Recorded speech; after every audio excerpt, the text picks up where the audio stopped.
বাংলাদেশের সর্বশেষ আপডেট সংবাদে আপনাকে সুস্বাগতম। প্রথমেই জানিয়ে দিচ্ছি সংবাদ শিরোনাম, এরপর থাকছে বিস্তারিত। আমাদের চ্যানেলের নতুন দর্শক হয়ে থাকলে চ্যানেলটিকে সাবস্ক্রাইব করুন। প্রথমেই জানাবো, ইন্টারন্যাশনাল ক্রাইসিস গ্রুপ জানালেন অন্তর্বর্তী সরকার ব্যর্থ হলে কি হবে। সর্বশেষ আপনাদের জানিয়ে দিব, অন্তর্বর্তী সরকারকে জোনায়েদ সাকি বলেছেন 3 মাস হয়ে গেছে, মানুষ আর বেশি দিন সময় দেবে না। প্রিয় দর্শক, এতক্ষণ শুনছিলেন সংবাদ শিরোনাম, এবার বিস্তারিত। ইন্টারন্যাশনাল ক্রাইসিস গ্রুপ জানালেন অন্তর্বর্তী সরকার ব্যর্থ হলে কি হবে। ছাত্র জনতার আন্দোলনের মধ্য দিয়ে ক্ষমতায় আসা অন্তর্বর্তী সরকার 100 দিন পূরণ হচ্ছে আজ। এ উপলক্ষে একটি দীর্ঘ প্রতিবেদন প্রকাশ করেছে বেলজিয়াম ভিত্তিক আন্তর্জাতিক আলাপজনক সংস্থা ইন্টারন্যাশনাল ক্রাইসিস গ্রুপ। গতকাল বৃহস্পতিবার বাংলাদেশের নতুন যুগ সংস্কারের প্রথম 100 দিন শীর্ষক এই প্রতিবেদনটি প্রকাশ করে তারা। প্রতিবেদনে বলা হয়, বাংলাদেশের অন্তর্বর্তী সরকারের সামনে অনেক বড় গুরুত্বপূর্ণ কাজ। ক্রমেই কর্তৃত্ববাদী হয়ে ওঠা শেখ হাসিনার গণ অভ্যুত্থানের পতনের দিনের পর 8 আগস্ট দায়িত্ব নিয়ে নোবেলজয়ী মোহাম্মদ ইউনূসের নেতৃত্বাধীন সরকার দ্রুতই রাজনৈতিক শাসন ব্যবস্থা ও অর্থনৈতিক সংস্কারের সাহসী এজেন্ডার একটি চিত্র তুলে ধরেন। অন্তর্বর্তী সরকারের লক্ষ্য হওয়া উচিত আরও উচ্চাকাঙ্ক্ষী সংস্কারের জন্য জনসমর্থন ধরে রাখতে দ্রুত ফলাফল দৃশ্যমান করা। এ সরকারকে অনেক বেশি সময় ক্ষমতায় থাকাটা এড়ানো উচিত এবং নতুন পদক্ষেপের বিষয়ে রাজনৈতিক দলগুলোর মধ্যে ঐক্যমত্য গড়ে তুলতে হবে। দেশের বাইরের পক্ষগুলোর উচিত সাহায্যের হাত বাড়ানো। ভারতের উচিত বাংলাদেশের জনগণের মাঝে দেশটির ভাবমূর্তি মেরামতে কাজ করা। গ্রুপটি জানায়, এখন পর্যন্ত ইউনূস ও তার সহকর্মীদের প্রতি ব্যাপক সমর্থন রয়েছে, কিন্তু জনপ্রত্যাশার ভালো খারাপ দুই ধরনের পরিণতি হয়েছে। যদি সংস্কার আনতে অন্তর্বর্তী সরকার হোঁচটখায়, সম্ভবত এর পরিণতি দাঁড়াতে পারে সামান্য অগ্রগতি সহ একটি আগাম নির্বাচন। সবচেয়ে খারাপ দৃশ্যপটে সামরিক বাহিনী ক্ষমতা গ্রহণ করতে পারে। তারা জানায়, শেখ হাসিনার 15 বছরের শাসনের পর শাসন ব্যবস্থার উন্নতির এবং ক্ষমতার অপব্যবহার নিয়ন্ত্রণের ব্যবস্থা করার এক প্রজন্মে একবার আসে এমন সুযোগ পেয়েছে বাংলাদেশ, যা আরেকটি স্বৈরাচারী সরকারের উন্নয়নের পথ বন্ধ করতে পারে। যদি এই অন্তর্বর্তী সরকার হোঁচট খায়, তবে দেশটির আগের অবস্থায় ফিরে যেতে পারে অথবা এমন সামরিক শাসনের সময়ও প্রবেশ করতে পারে। প্রতিবেদনে বলা হয়, 15 বছর ক্ষমতায় থাকার পর শেখ হাসিনা সরকার ব্যাপকভাবে অজনপ্রিয় হয়ে ওঠে। ক্ষমতা ধরে রাখতে তার সরকার পরিকল্পিতভাবে বাংলাদেশের প্রতিষ্ঠানগুলোর, বিশেষ করে পুলিশ, বিচার ব্যবস্থা ও আমলাতন্ত্রের স্বাধীনতার খর্ব করে। ব্যাপক মানবাধিকার লঙ্ঘন ও সরকার বিরোধীদের উপর নিয়মিত দমন পীড়নের পাশাপাশি অর্থনৈতিক অব্যবস্থাপনা, চরম সামাজিক বৈষম্য ও ক্রমবর্ধমানের দুর্নীতি, বিশেষ করে গত 5 বছরে তার দল আওয়ামী লীগের এই সমর্থনগুলো দুর্বল করেছে। দলটি জানুয়ারি নির্বাচনে ব্যাপক জয় পেয়েছিল, তবে সে জয় এসেছিল বিরোধীদের বর্জন এবং কম ভোটার উপস্থিতির কারণে। জুনে সরকারি চাকরিতে বিতর্কিত কোটা পূর্বাহলে সুপ্রিম কোর্টের সিদ্ধান্ত শিক্ষার্থীদের নেতৃত্বাধীন বিক্ষোভে স্ফুলিঙ্গের মতো কাজ করে, যা পরের মাসে গণবিস্ফোরণের রূপ নেয়। সারা দেশে ইন্টারনেট বন্ধ করে দেওয়া এবং মারাত্মক দমনপীড়ন সহ হাসিনার নৃশংস পদক্ষেপে ছাত্র আন্দোলন জনপ্রিয় বিদ্রোহের রূপ নেয়, যা তাকে তাড়াঘড়ি করে দেশ ছাড়তে বাধ্য করেছিল।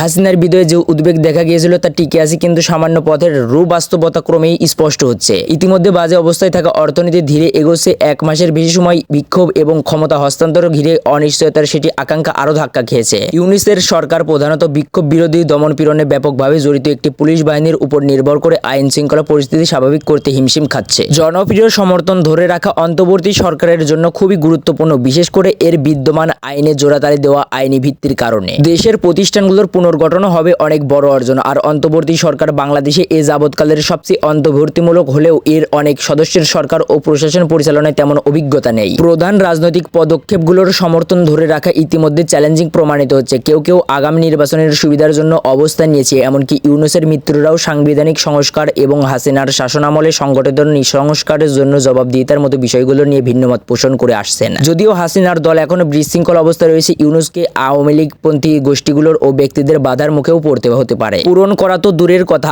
আকাশচুম্বী জনপ্রত্যাশা সামলানোই হবে খুব চ্যালেঞ্জিং। অভিজ্ঞতা বলে, অন্তর্বর্তী সরকার যত বেশি ক্ষমতায় থাকতে চাইবে, আগামী নির্বাচনের দাবি তত জোরদার হবে এবং তাদের বৈধতা নিয়ে আরও বেশি সন্দেহ দেখা দেবে। ইউনূস সমাজের দুর্বল গোষ্ঠীগুলোকে আঘাত করতে পারে এমন অর্থনৈতিক সংস্কার এবং হাসিনার শাসনামলে সংগঠিত মানবাধিকার লঙ্ঘনের জবাবদিহি কতটুকু করবেন। অনেকে বাংলাদেশ আওয়ামী লীগের নিপীড়নের প্রতিশোধ নিতে চান, যে প্ররোচনায় ইউনূস সঠিকভাবে প্রশ্রয় দিতে আগ্রহী নন। যদিও চ্যালেঞ্জ প্রচুর, এই পরিস্থিতি বাংলাদেশের সামনে অভূতপূর্ব এক সুযোগ নিয়ে এসেছে। 1990 সাল থেকে দুটি দল, হাসিনার আওয়ামী লীগ ও তার চরম প্রতিদ্বন্দ্বী খালেদা জিয়ার বাংলাদেশ জাতীয়তাবাদী দল বিএনপি, রাজনীতিতে আধিপত্য বিস্তার করে আসছে। পালা পালাক্রমে সরকার গঠন করছে। উভয়ই রাষ্ট্র অঙ্গ প্রতিষ্ঠানগুলোকে নিজেদের উদ্দেশ্য সাধনে ব্যবহার করেছে, দলীয় গুন্ডা বাহিনী লালন করেছে, নির্বাচনী নিয়মকানুন বিকৃত করেছে এবং ক্ষমতা আঁকড়ে ধরতে চাই সুবিধা চক্র তৈরি করেছে। কিন্তু হাসিনা এসব কৌশলকে চরম পর্যায়ে নিয়ে যান এবং বাংলাদেশিদের অনেক দূরে ঠেলে দেন। ফলে তিনি ভবিষ্যৎ সরকারগুলোর উপর আরো শক্তিশালী নিয়ন্ত্রণ আরোপ ও ভারসাম্য স্থাপনে বাংলাদেশ অন্তর্বর্তী সরকারের এক প্রজন্মে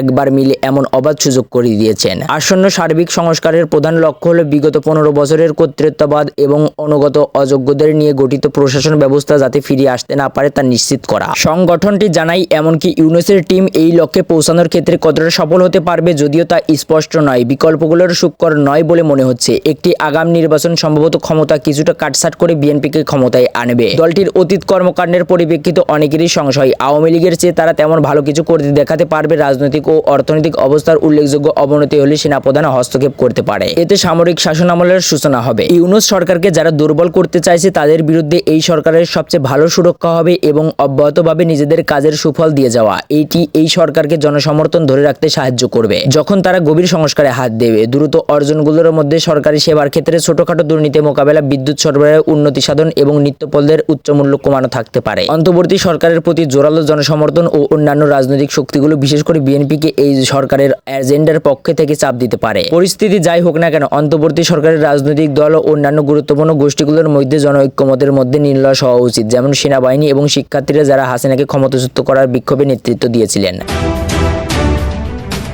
অন্তর্বর্তী সরকারকে উদ্দেশ্য করে জোনায়েদ সাকি বলেছেন 3 মাস হয়ে গেছে, জনগণ আর বেশি দিন সময় দেবে না, এখনো দেশে জানমালের নিরাপত্তার বিধান হয়নি। উল্লেখ করে জোনায়েদ সাকি বলেন এভাবে চলতে পারে না। বাংলাদেশের প্রতিটি নাগরিক হিন্দু, মুসলমান, বৌদ্ধ, খ্রিস্টান, বাঙালি, চাকমা, মারমা, আদিবাসী, নারী, পুরুষ অথবা যে রাজনৈতিক বিশ্বাস কিংবা জীবন চর্চার হোক না কেন প্রত্যেক নাগরিকের নিরাপত্তা নিশ্চিত করতে হবে। গণসংহতি আন্দোলনের প্রধান সমন্বয়ক বলেন 3 মাস হয়ে গেছে, মানুষ আর বেশি দিন আপনাদের সময় দেবে না। অবিলম্বে সব ক্ষেত্রে মানুষের অগ্রগতি দেখতে চায়। জানমালের নিরাপত্তার ব্যবস্থা করেন, দ্রব্যমূল্য কমান, অর্থনৈতিক চ্যালেঞ্জ মোকাবেলা করেন আর সমস্ত রাজনৈতিক দল, শিক্ষার্থী, শ্রেণী পেশার অংশীজনকে নিয়ে একসঙ্গে বসে এই রাষ্ট্রের রূপান্তর, সংস্কার, নতুন বন্দোবস্ত আর আগামী দিনের নির্বাচন তার রোডম্যাপ ঘোষণা করেন। জোনায়েদ সাকি আরো বলেন যারা আমাদের সন্তানদেরকে হত্যা করেছে, 15 বছর গুম, খুন ও লুটপাট করে বিলিয়ন ডলার পাচার করেছে, এদের গ্রেপ্তার করে দ্রুত বিচার করতে হবে। আর অর্থনৈতিক সংকট, দ্রব্যমূল্য, আয়ের সঙ্গে ব্যয়ের সংগঠনে খেটে খাওয়া মানুষ বিপদে আছে। এসব সমস্যার সমাধান করা আপনাদের দায়িত্ব। মাওলানা ভাসানীকে নিয়ে জোনায়েদ সাকি বলেন দেশের মানুষ যখন বিপদে পড়েছে, জাতীয় সংকটে অথবা জাতীয় সম্ভাবনার দ্বার প্রান্তে গিয়েছে, তখন দিশা খোঁজা হয়েছে অতীতের আকাশে। কেননা সামনের দিকে এগোতে চাইলে পেছনের দিকেই তাকাতে হয়। এই জনপদের ইতিহাসে মাওলানা ভাসানী হচ্ছে এমন একজন রাজনৈতিক ব্যক্তি, এমন একজন নেতৃত্ব যিনি প্রতিটি সন্ধিক্ষণে জাতিকে সামনের দিশা দিয়েছেন। জোনায়েদ সাকি শেখ হাসিনা সরকারের সমালোচনা করার পাশাপাশি ভারতের প্রতি বাংলাদেশের জনগণের পাশে দাঁড়ানোর আহ্বান জানান। তিনি বলেন ভারতকে বলি বাংলাদেশের আকাঙ্ক্ষার বিরুদ্ধে দাঁড়াবেন না। এ দেশের মানুষ রক্ত দিয়ে এই রাষ্ট্রের পতন করেছে, আপনারা আমাদের পাশে ছিলেন। ভারতের জনগণের কাছে আমরা এই কারণে কৃতজ্ঞতা রাখি, কিন্তু বাংলাদেশের সার্বভৌমত্ব, আমাদের স্বাধীনতা এই দেশের গোলামকে ক্ষমতায় রেখে যদি নস্যাৎ করতে চান, দেশের মানুষ সেটা মানবে না। দেশের মানুষ এই স্বাধীনতা, সার্বভৌমত্ব রক্ষায় প্রস্তুত আছে। মাওলানা ভাসানীর দিশা দিয়ে গিয়েছিলেন। সমাবেশে অন্যান্যদের মধ্যে গণসংহতি আন্দোলনের নির্বাহী সমন্বয়কারী আবুল হাসান, রাজনৈতিক পরিষদের নেতা হাসান মারুফ, রাজনৈতিক পরিষদের সদস্য দেওয়ান আব্দুর রশিদ, রাজনৈতিক পরিষদের নেতা মনির উদ্দিন, সম্পাদক মণ্ডলের নেতা বাচ্চু ভূঁইয়া প্রমুখ বক্তব্য দেন। সমাবেশ শেষে একটি শোভাযাত্রা বের হয়। শাহবাগ থেকে শুরু হয়ে এটি কাটাবন, বাটা সিগন্যাল, ফ্রি স্কুল স্ট্রিট হয়ে হাতিরপুলে গিয়ে শেষ হয়।